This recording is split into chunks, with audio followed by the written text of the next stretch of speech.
Commander Li Hyun watched the stars through the viewport of the exploration vessel. Star Dawn. The ship moved slowly through the debris field at the edge of known space. Broken metal and twisted hull fragments drifted past like ghosts of ancient battles. "Commander, I'm reading something strange," said Lieutenant Park Mira from her station. Her fingers danced across the tactical display. "There are faint life signs coming from that structure ahead." Hyun moved to her console and looked at the readings. A massive station floated in the distance, its hull cracked and scarred. Most of its sections were dark, but tiny lights flickered in a few areas. "How long has it been out here?" he asked. "Hard to say, sir. The metal composition suggests it's very old, maybe centuries." Communications Officer Kim Jae suddenly straightened at his post. "Sir, we're receiving a transmission. It's weak, but it's definitely a distress signal. Put it through." The bridge filled with strange sounds. The language was unlike anything in Earth's databases. The voice sounded tired and desperate. "Can we translate it?" Haeon asked. "Working on it, sir. The computer is trying to find patterns." Kim Jae frowned at his screen. "This is odd. The signal keeps repeating the same message over and over." Haeon made his decision. "Take us closer. Prepare a boarding party." "Sir, we don't know what's over there," Park Mira warned. "It could be dangerous. Then we'll be careful. But we can't ignore a distress call." The Star Dawn docked with the station's main airlock. The seal was old, but still functional. Hyun led a small team through the corridors, their flashlights cutting through the darkness. The air was stale, but breathable. They found them in what had once been the station's main hall. Dozens of beings huddled together around small heating units. They were tall and thin, with pale blue skin and large, intelligent eyes. Their clothes were patched and worn. One of them approached slowly. He was clearly their leader, though age had bent his back and dimmed his eyes. He held up a small device and spoke into it. The translator worked, turning his words into broken but understandable speech. "Strangers," the old being said. "You are not from the hegemony ships. Your smell is different. Your shapes are unknown. We're from Earth," Haeon said carefully. "We received your distress signal." The alien's eyes widened. "Earth, this name is not in our memory banks. You are new to the galaxy. Relatively new. Yes, we're exploring, making contact with other species." The old being laughed, but it was a bitter sound. Making contact. "Yes, we remember when others made contact with us. We are the Cathera. Once, we built the greatest ships in the galaxy. Our engineering was without equal." He gestured to the broken station around them. "This is what remains of our greatness. When our homeworld burned, the great powers of the galaxy met to decide our fate. They called us broken. They said we were no longer worthy of citizenship in their new order." Park Mira stepped forward. "What happened to your world?" "Solar flares. Our sun became unstable. We asked for help to evacuate our people. The hegemony coalition promised aid." The Cathora's voice grew heavy. "They saved less than 1,000 of us. Millions died. Then they declared our species extinct and took our territories." "But you're not extinct," Kim Jae said. "To them, we are. We have no homeworld, no fleet, no voice in their councils. We drift in forgotten places like this, living on scraps and memories." Hyun looked around at the other Kithra. They watched the humans with a mixture of hope and fear. "How many of you are here?" 47. "We have children, but they grow weak. Our supplies run low. Soon, we will truly be extinct." The commander made his decision without hesitation. "Not if we have anything to say about it. We have medical supplies on our ship, food, water, whatever you need." The old Kithera stared at him. "Why would you help us? We have nothing to offer. The galaxy's powers have already decided we are worthless." "Then they haven't met humans yet," Hyun said firmly. We don't abandon people who need help, and we don't let others decide who's worth saving. The alien leader's eyes filled with something that hadn't been there before. Hope. You would truly help us, even though we are broken. You're not broken, Hyun replied. You're survivors. There's a difference. As his team began bringing supplies from the star Dawn, Hyun opened a communication channel to Earth. This was bigger than one group of refugees. If the Kithara had been discarded, how many other species had suffered the same fate? The galaxy's powers thought they could decide who was worthy and who was not. They were about to learn that humans had very different ideas about worth and dignity. The rescue of the Kithara was just the beginning. Admiral Cho Sung walked into the Great Hall, where Earth's High Council waited. The room was quiet, but he could feel the tension in the air. Many of the council members looked worried. Others seemed angry. Admiral, said Council Leader Park Jin, your request is unusual. You want us to ally with species that the rest of the galaxy has rejected. Cho Sung stood straight and tall. Yes, I do. 3 months ago, Commander Lee Hyun found the Kith. Since then, we've discovered something terrible. The galaxy is full of people who have been thrown away. Dr. Han Yuna stepped forward with her datapad. She was Earth's best expert on alien life forms. The evidence is clear, she said. The Hegemony Coalition only accepts species that match their idea of perfection. Everyone else gets discarded. She touched her pad, and images appeared in the air above them. The Silthan are master scientists. They can grow living machines and heal terrible injuries. But the hegemony enslaved them for centuries because they looked different. Another image showed a rocky, dead planet. The Vorthok were brilliant strategists and artists. Their poetry could make you cry. But their world had rare metals, so the hegemony moved them out and strip-mined everything. The final image was harder to see clearly. It seemed to shift and glow. The Zepai exist as pure energy. They can travel through space without ships and manipulate power sources in ways we can't imagine. The hegemony calls them primitives because they don't have physical bodies. Council member Kim Hae frowned. But if these species are so powerful, why haven't they fought back? Because they've been kept apart, Cho Sung explained. The hegemony made sure they never worked together. Each group thought they were alone. Dr. Han Yuna nodded. Fear and isolation are powerful weapons. When you think you're the only one suffering, you don't try to find others who might help. So what do you propose? Asked Council Leader Park Jin.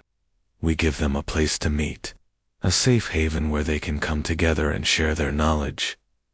Cho Sung's voice grew stronger. Captain Song Kai has already found the perfect location. An old mining station in neutral space.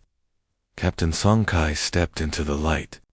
He was younger than the others, but his eyes were serious. The station is called Haven Station now. It's far from hegemony patrol routes, but close enough to several refugee populations. And what makes you think these species will trust us? Asked another council member. Because we've already started, Song Kai replied. The Cathara are there now, helping us repair the station. Their engineering skills are amazing. They can fix things in ways our best mechanics never imagined. Dr. Han Yuna added more information. Yesterday, we made contact with a Silthan colony ship. They've been hiding in an asteroid field for 50 years. When we told them about Haven Station, they cried. Actually cried tears of joy. The Vorthok are harder to find, Song Kai continued. They scattered across the galaxy when their world was destroyed. But we've sent messages through old trade networks. Some are starting to respond. What about these energy beings? Council Leader Park Jin asked. The Zepai are everywhere and nowhere, Dr. Han Yuna said with a smile. They've been watching us since we first went to space. They're very curious about humans. Apparently, we're the first species they've met that doesn't try to capture them for experiments. Admiral Cho Sung looked around the room. 3 days ago, I visited Haven Station. I saw a Kithara engineer working alongside a human technician. They were laughing together as they solved a power problem. I saw Sylthan children playing games with human kids through video calls. His voice became passionate. Do you know what? The Kithara leader told me. He said that in 3 months, his people have made more progress than in the previous 30 years. Not because we gave them charity, but because we gave them hope. Council member Li Min spoke up. The hegemony won't like this. They've already sent warnings about humans interfering with galactic order. Let them warn, Cho Sung said firmly. What they call interference, we call basic decency. What they call order, we call oppression. Dr. Han Yuna pulled up one final image. It showed Haven Station as it looked now. Lights glowed in every section. Ships from different species docked at the ports. Look at this, and tell me we're making a mistake. Captain Song Kai stepped forward. Yesterday, a Vorthok poet translated one of our songs into their language. Tonight, a Sylthan healer is teaching our doctors how to regrow damaged tissue.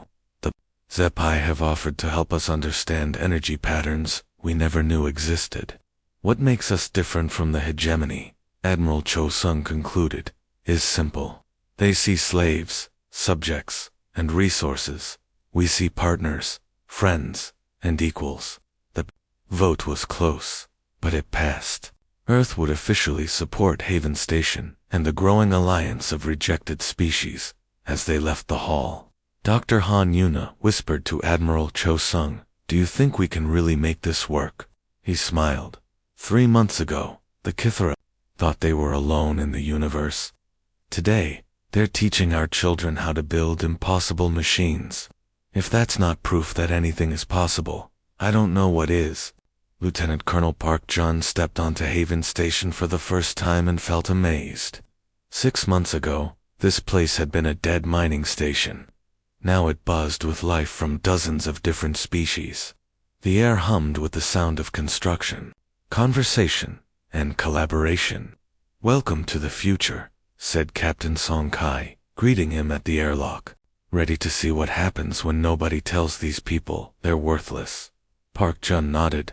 His job was integration coordination, which sounded boring, but was actually the most important work being done in the galaxy. The hegemony had spent centuries keeping these species apart. Humans were bringing them together. His first stop was the engineering section. Engineer Omin was bent over a workbench with 3 Kithara technicians. They were building something that looked impossible, a ship component that seemed to shift and change as he watched. "Omin, what exactly am I looking at?" Park Jin asked. The young engineer looked up with excitement. "Adaptive hull plating. The Kithara have been dreaming about this for generations, but they never had the right materials. We brought them some of our smart metals, and they showed us how to make the metal think." One of the Kithara, an elderly female named Tekara, spoke through her translator. "Your people see problems differently than others. When we explained our idea, the hegemony engineer said it was impossible. Euro Min asked how we could make it work."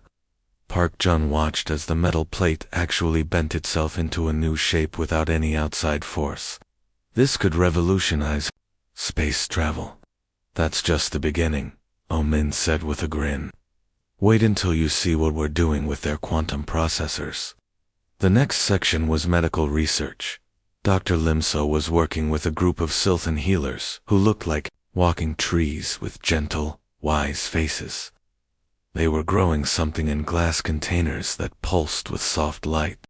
"Park Jun, perfect timing," Dr. Limso called out. "Watch this." She took a piece of damaged metal and placed it in one of the containers. The glowing substance wrapped around it like living liquid. In minutes, the metal was completely repaired, stronger than before. "The Sylthan don't just heal living things," she explained. "They understand the connection between all matter. They can fix anything by helping it remember what it's supposed to be." A Sylthan healer named Velthorn spoke in their musical language. The translator converted it to words. "Your doctor asked us to teach her our methods. Others have only demanded, We heal their soldiers. She wants to heal everyone. Dr. Limso smiled. We're working on environmental suits that can adapt to any atmosphere, medical systems that can heal species we've never met, and food synthesis that can create nutrition for any biology. The applications are endless. Park Chen's next visit was to the cultural center, where he worked with the Vorthok. These beings looked fierce, with sharp features and metallic skin, but their voices were soft and melodic. They were teaching a group of human children about strategy through poetry. In Vorthok culture, warfare and art are the same thing, he explained. Every battle is a story. Every strategy is a poem. They've been developing tactical thinking for thousands of years. A young Vorthok named Zethka recited something in their language. Even without translation, the rhythm and flow were beautiful. He's describing a battle formation that can adapt to any enemy. He translated. But he's doing it as a song that children can remember easily. The hegemony saw them as simple warriors. They missed completely that Vorthok military genius comes from their artistic souls. The final stop was the physics lab, where Professor Kongdu was having his mind blown daily. The Zepai didn't have physical bodies, but they could interact with energy fields in ways that seemed like magic. Professor, show him the demonstration, suggested one of his assistants. Kongdu activated a complex energy field generator. Immediately, the air above it began to glow and shimmer. A voice spoke from the light, though no translator was needed. The Zepai could communicate directly through energy patterns. Greetings, Park Jun. We are Fluxara, of the 7th Resonance. Park Jun stared in wonder. How are you doing that? The Zepai exists as pure consciousness in energy form, Kongdu explained. They can manipulate power sources, travel faster than light without ships, and see energy patterns we can't even detect. The hegemony called them primitive because they don't build cities or use tools. Fluxara's voice rippled with what sounded like amusement. We do not need tools when we can become the tool. We do not need ships when we can become the journey. Your people understand this. Others see only what we lack. As Park Jun toured the station, he saw cooperation everywhere. Human children learning alien mathematics from Cathara teachers, Sylthan healers working with human doctors to cure diseases that had plagued both species, Vorthok strategists planning defense formations with human military officers. That evening, he made his report to Admiral Cho Sung via secure communication. Sir, I've seen something remarkable here. Each species has incredible abilities, but they've been told for so long that they're broken or useless that they started to believe it. And now, Cho Sung asked, now they remember who they are. The Cathara aren't failed engineers, they're visionaries, who think in ways we never imagined. The Sylthan aren't primitive healers, they're master scientists, who understand life itself. The Vorthok aren't just scattered refugees, they're tactical geniuses with hearts of poets. Captain Li Na, who had been listening, added her own observation. They were never broken, Admiral. They were just never given the chance to show what they could do. Park Jun nodded. The hegemony wanted servants. We wanted partners. That made all the difference. Fleet Captain Kim Soo was reviewing supply reports when the alarm sounded. The bridge of his flagship Unity erupted into controlled chaos as officers rushed to their stations. Captain, we have multiple contacts dropping out of hyperspace, reported his tactical officer. Hegemony warships, 12 vessels, moving to attack formation. Kim Soo looked at the display, showing his convoy. 3 human ships, escorting 2 Sylthan colony vessels, filled with families seeking safety at Haven Station. The refugees had been hiding in asteroid fields for decades, afraid to travel in open space. They planned this, he realized. They knew exactly where we'd be. The lead hegemony ship broadcast a message. The commander's voice was cold and official. Human vessels, you are transporting illegal refugees. Surrender them immediately, or face the consequences. Kim Soo opened the channel to all ships in his convoy. All vessels, battle formation. Today, we show the galaxy what happens when the broken fight as one. On the human ship Courage, Engineer Park Yan activated systems that shouldn't have existed. The hull began to shift and adapt, using Cathara technology that could respond to different types of weapons. The ship's armor literally learned from each hit. Cathara adaptive systems online, she reported. We're ready for anything they throw at us. The Silthan colony ship Lifebringer deployed something the hegemony had never seen in battle. Bioweapons that didn't destroy, but neutralized. Living substances that could eat through enemy armor or shut down electronic systems by growing through their circuits. Silthan defensive organisms ready, announced Dr. Lin J from the colony ship. These aren't weapons of destruction, they're weapons of protection. Commander Rubin stood on the Bridge of Unity, next to something invisible, but powerful. The Sepai called. Fluxara had joined them for this journey, existing as pure energy within the ship's power systems. Energy shields at maximum, Rubin reported. Our Zepai allies are channeling power we didn't know our ships could handle. The most unusual addition to the human fleet was their tactical coordination.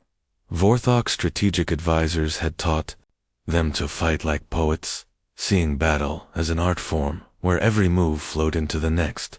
Vorthok, Battle Song Pattern 7, announced Tactical Officer Li Min. All ships, follow the dance. The hegemony attack began with overwhelming force. 12 warships against 5 smaller vessels should have been a quick victory.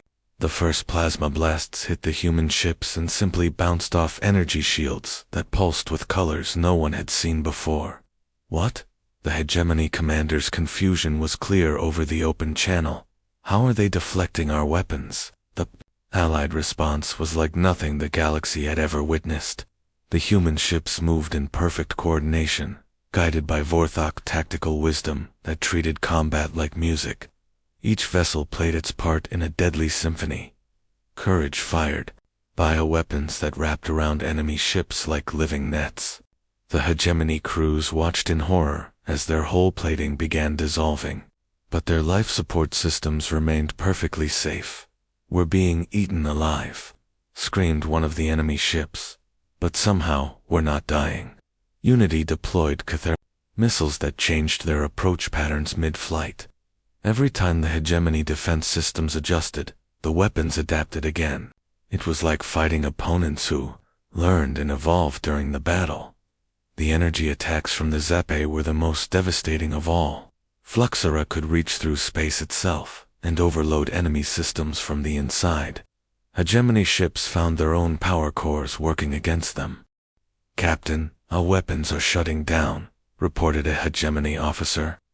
Something is controlling our energy systems from outside our ship, but the most shocking thing was the coordination. Every allied ship knew exactly where the others were going and what they would do next. The Vorthok had taught them to see battle as a story that was still being written. Commander, Rubin watched as enemy ships began to retreat. They expected easy targets, he reported to Admiral Cho Sung over subspace communication. Instead, they found something they'd never encountered before. What's that? Admiral Cho asked. Unity without dominance. They understand hierarchy and submission. They don't understand partnership and cooperation. The battle lasted only 20 minutes. Not a single hegemony ship was destroyed, but all 12 were disabled or forced to retreat. More importantly, not one refugee was harmed. This is impossible, the hegemony commander transmitted as his ship limped away. You were supposed to be primitive. The species with you are broken failures. Captain Kim Soo responded calmly. They're not broken. They're just different from what you expected. And we're not primitive. We're just not like you. Within hours, news of the battle spread across the galaxy through secret communication networks that the hegemony couldn't control.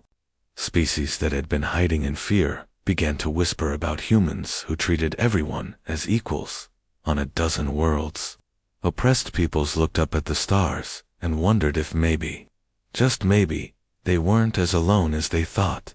The Hegemony Council held emergency meetings, trying to understand how their superior fleet had been defeated by refugees and newcomers.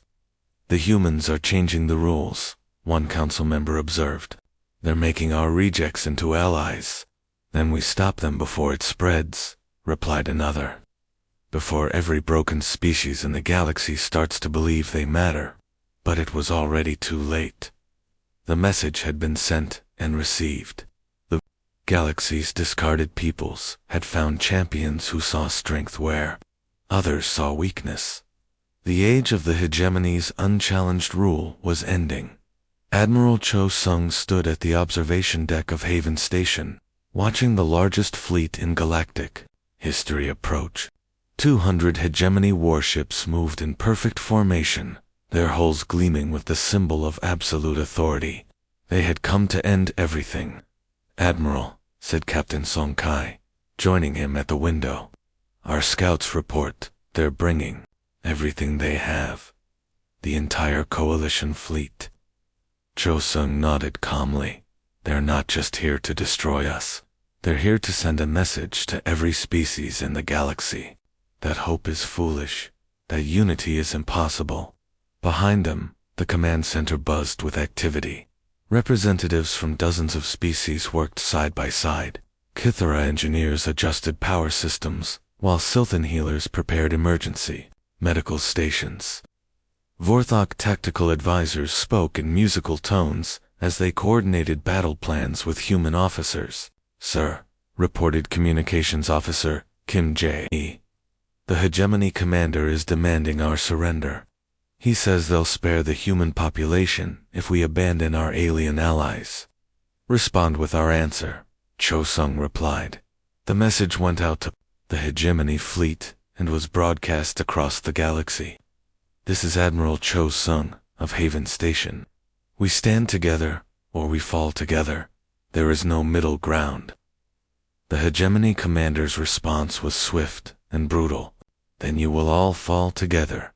Attack formation. Leave no survivors." The battle began with a massive bombardment.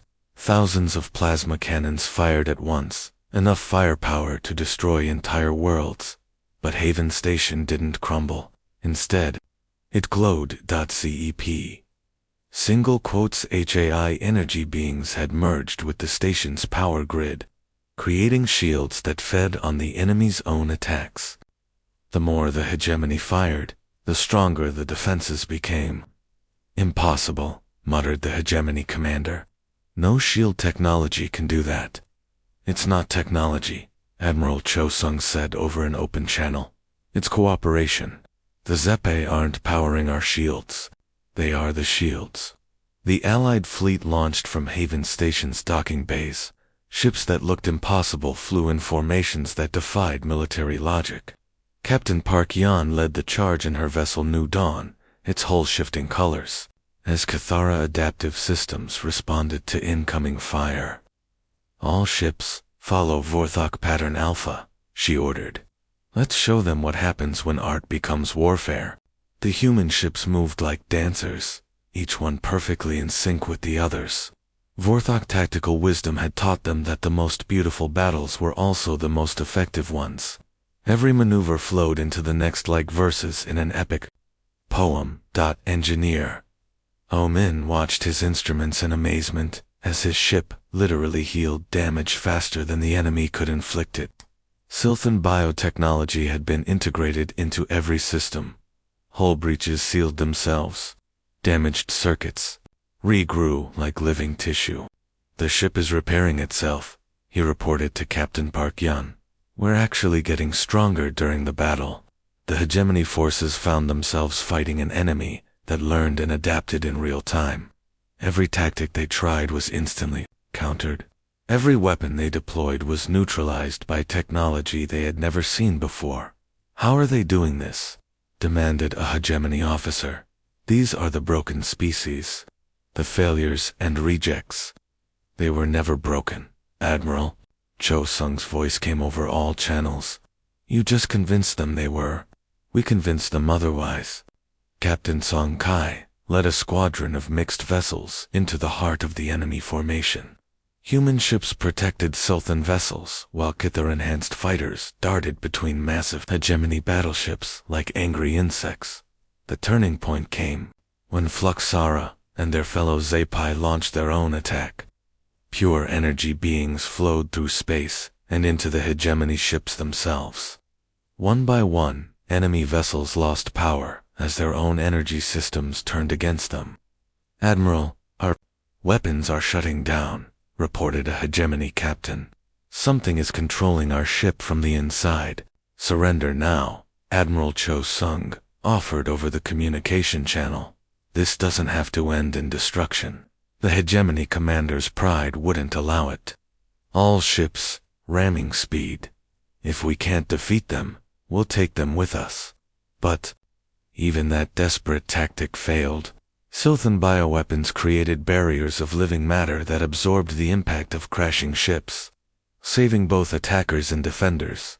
The battle ended not with explosions, but with silence. The mighty hegemony fleet floated helplessly in space, their ships disabled but their crews alive and safe. This is Admiral Cho Sung to all hegemony forces. Your weapons are gone, but your lives are preserved. That is the difference between us. News of the victory spread across the galaxy, faster than light. Species that had lived in fear for generations began to speak openly. Hegemony member worlds started declaring independence. The coalition that had ruled through force and fear crumbled in a matter of weeks. 3 months later, Admiral Cho Sung stood before the first meeting of the new Galactic Assembly. Representatives from hundreds of species filled the Great Hall. There were no empty seats reserved for the worthy, and no sections marked for the lesser peoples. "For too long," he said to the gathered delegates, "this galaxy has been ruled by the idea that some species are better than others. That strength comes from purity and perfection." He gestured to the mixed crowd before him. "But we have learned something the old powers forgot. True strength comes not from being perfect, but from accepting and celebrating our differences, from helping each other become the best versions of ourselves." A Kithara engineer stood up and spoke through her translator. "The humans showed us we were not broken. We were simply waiting for the right partners. The age of the broken had ended. The age of the united had begun, and the galaxy would never be the same."